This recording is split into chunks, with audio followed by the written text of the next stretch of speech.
between spirit and reality, bridging Hegelian philosophy and Islamic thought by Graycie in The Expansive Journey of Human Thought. Few names evoke the depth and complexity of philosophy quite like Georg Wilhelm Friedrich Hegel. His dialectical reasoning, his concept of absolute spirit, and his sweeping view of history as a rational, unfolding process have shaped modern philosophy profoundly, and yet when placed beside the spiritual framework of Islamic theology, a curious bridge emerges, one not of identical beliefs but of meaningful resonance and deep reflection. The dialectic and the divine. Hegel's dialectic, the triadic movement of thesis, antithesis, and synthesis, proposes that history and consciousness evolve through contradictions. This isn't mere conflict for its own sake, but a spiritual ascent towards self-realization, culminating in the absolute spirit understanding itself through humanity.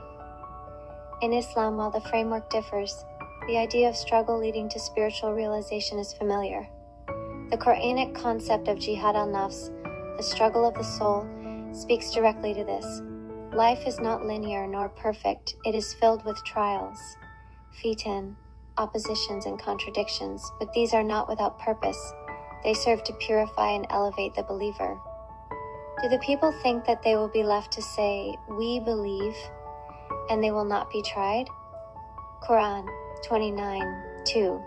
Just as Hegel saw contradiction as a means to transcendence, the Quran presents trials as gates to deeper awareness.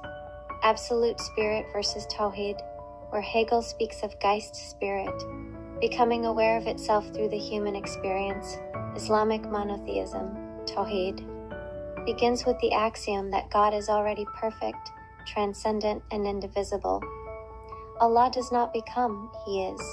The development is not in God, but in man's recognition of God.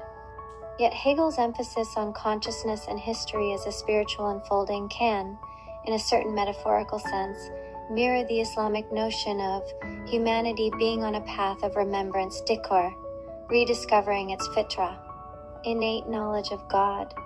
The Quran says, "And be not like those who forgot Allah, so He made them forget themselves."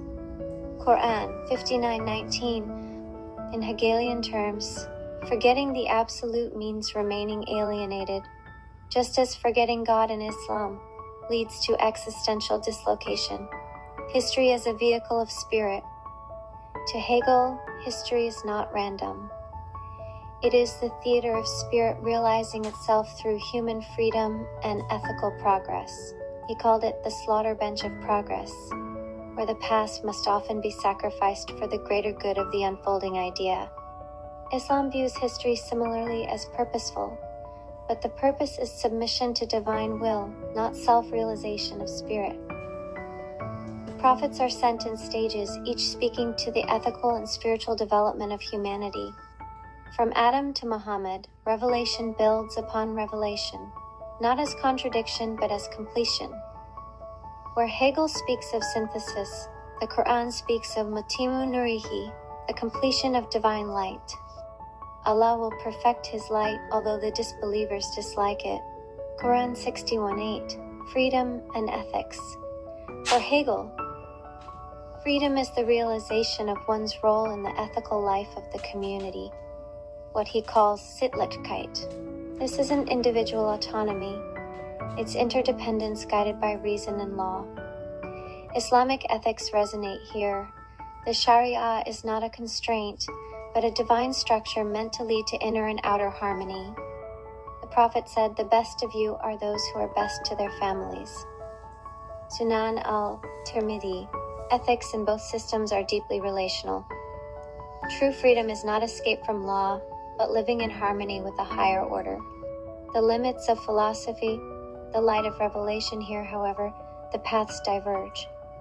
Hegel relies entirely on human reason, sacred, elevated, but still human. In contrast, Islam sees human reason as a gift, not a god. Its function is to recognize truth, not invent it. This is where revelation intervenes. The Quran is not a product of dialectical reason. It is the speech of God, timeless, perfect, and guiding. Hegel's phenomenology of spirit ends in the absolute knowing itself. Islam begins with the absolute making himself known. Through al-Wahi revelation, man does not ascend into God. Instead, God mercifully descends his word into man's heart. Indeed, we have sent it down as an Arabic Quran that you might understand. Quran 12:2, Final Reflection, a shared ascent. Hegel and Islam ultimately seek something similar, a journey toward truth. Hegel tries to build it from the inside out, through thought, struggle, and history. Islam gives it from the outside in, through revelation, submission, and the mercy of Allah. The soul's ascent in Hegel is to know the Spirit. The soul's ascent in Islam is to know the Creator of the Spirit. Two journeys, one yearning. May all seekers find what they are truly seeking, not just the shadow of meaning, but its source. Thank you for listening. Writing has become a powerful outlet for me to express my thoughts, emotions, and reflections. It truly means a lot to feel heard and supported. If you're listening to this, I'd love to know you're here. Leave a comment below and let me know what you have been contemplating on. References to any other philosophers, theologies, and ideas that could help myself and others grow the consciousness is highly appreciated. Please don't forget to like and subscribe. This channel is still very new, and every bit of support helps it grow and unlock new features to bring you even better content in the future. Assalamu alaikum.